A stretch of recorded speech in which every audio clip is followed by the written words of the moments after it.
Ex-cons. What is the most fucked up thing about prison that nobody knows about? It's never quiet.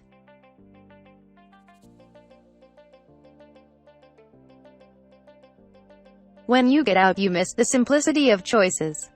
When you are in, all you think about is getting out and what you will do when that happens. Everything focuses around this. When you are out, at first, the input is enormous and a small part of you miss the simplicity. Smiley face.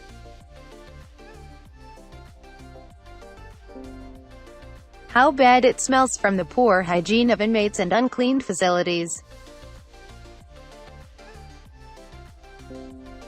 When you get out, the feeling of soft carpet on your bare feet is borderline orgasmic and you'll never take it for granted again.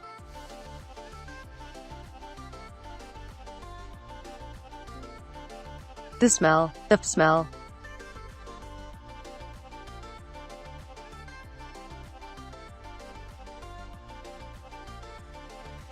Lots of officers sleeping on the job.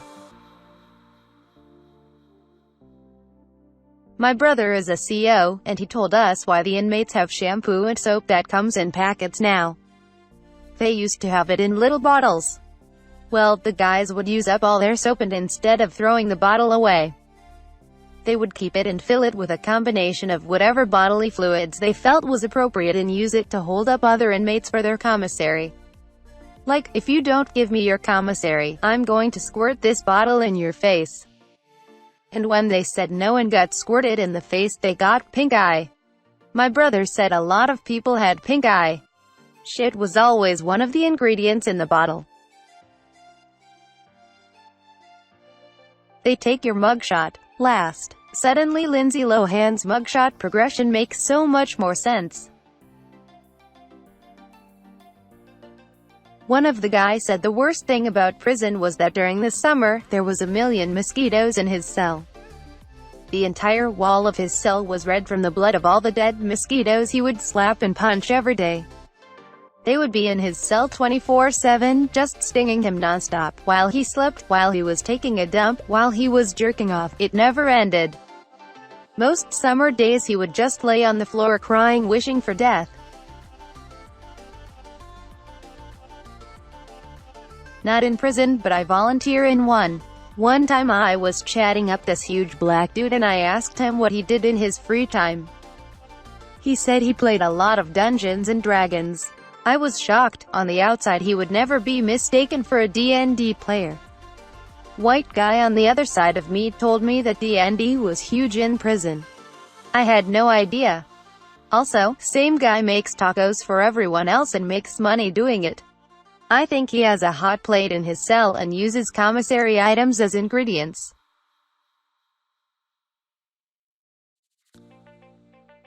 Shit bombing. I had a friend go to prison for a drug-related crime.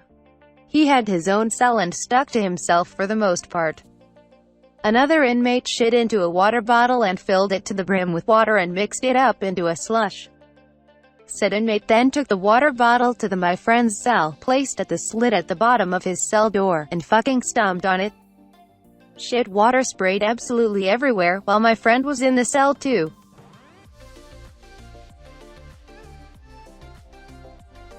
My dad was in prison. In his situation, and in many others, you feel immense guilt after getting to know your fellow inmates.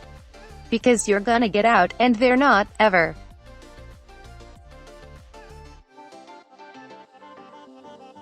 Don't get sick. You'll probably die a horrible death.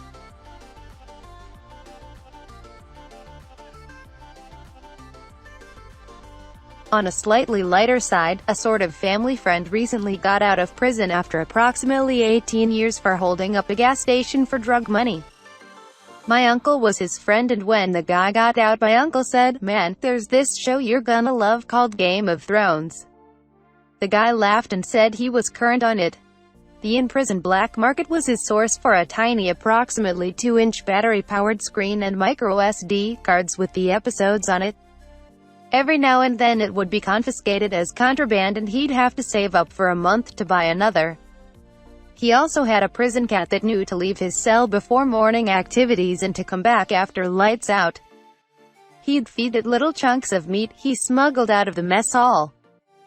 One big thing for him was making sure to train the cat who to go to next, because there's definitely some people that would have killed it just for the unique experience.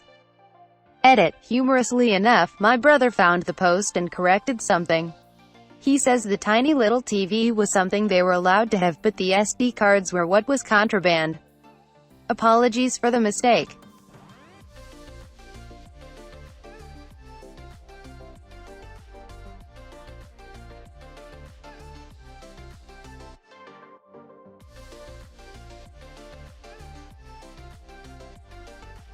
In PC, the guys with really sick crimes compare them with one another.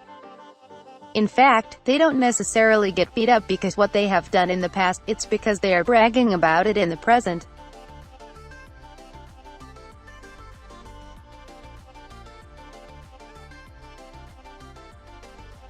For a non-Western prison in an anonymous country, they keep statistics on inmates, but often report false cause of death.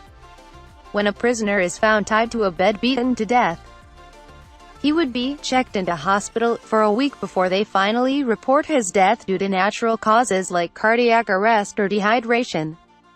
Administration staff do not want to get involved in keeping order, so they have a group of prisoners they elect to do it for them. This means this group gets special privileges from administration staff, where they turn a blind eye to abuse for the sake of keeping order. The ruling group gets unlimited power to extort, abuse and otherwise exploit everyone else, as long as they keep violence in the rest of the population down. The official staff keeps a distance and away from harm, but the rest of the prisoners are subject to a ruthless gang. The administration staff only interferes if their elected group does not keep order, which is when they elect a different gang to the role.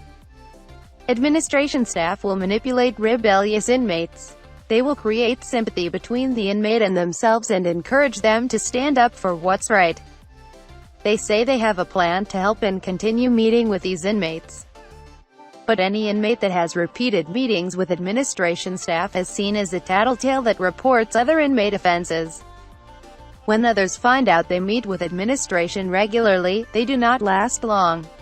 This is how the official staff remove people that rebel against the system. Then they report their death as a natural cause, 1 week later. Everyone knows to stay out of this business, but sometimes people get trapped. Inmates will accuse other inmates they don't like of being tattletales to get them removed. They have no way out. They cannot go to the administration staff because they keep the system alive, and they cannot communicate with the outside world because all communication is intercepted.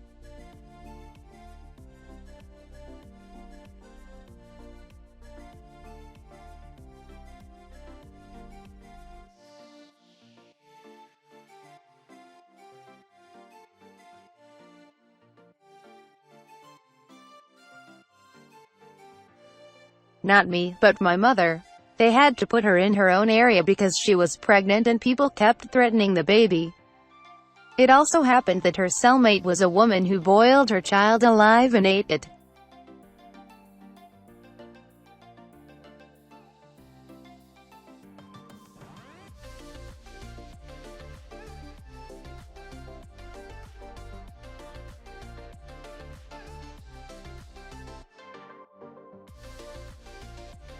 Not exactly a secret, but prisons make dollar off commissary. Many people think the prison system purposely underfeeds its inmates so they are more compelled to buy off them.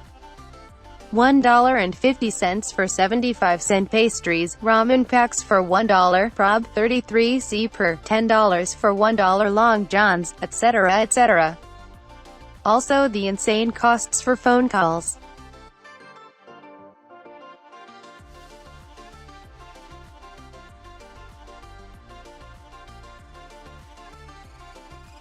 I'm not an ex-con, but I have a friend incarcerated. There have been multiple deaths at her facility due to medical negligence by staff. A few months ago, an inmate was rolling around on the ground screaming in pain, only to have staff laughing at her. She then died there an hour or two later. This is not the first time such a thing has happened.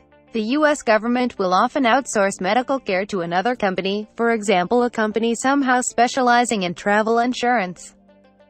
To quote her about the most recent death, the other inmates that witnessed this said the medical staff laughed while this lady laid on the floor gasping for breath. And this is not the first time this has happened. I've seen it so many times since I've been here and it is disturbing, scary, and we are powerless to do anything. The whole situation is screaming to be picked up by a local news service.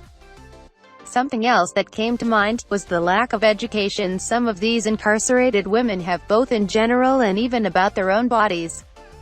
With one girl pouring industrial cleaning product inside her vagina to, clean it. Fuck.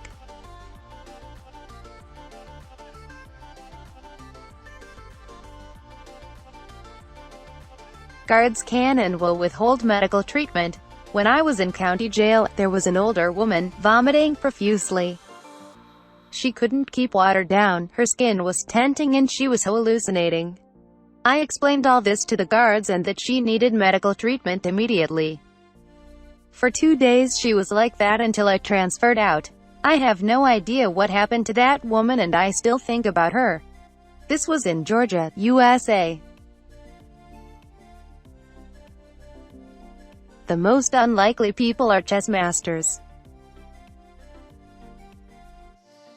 My sister is in prison and for me it's the access to the black market. Specifically, it's very easy to get hard drugs.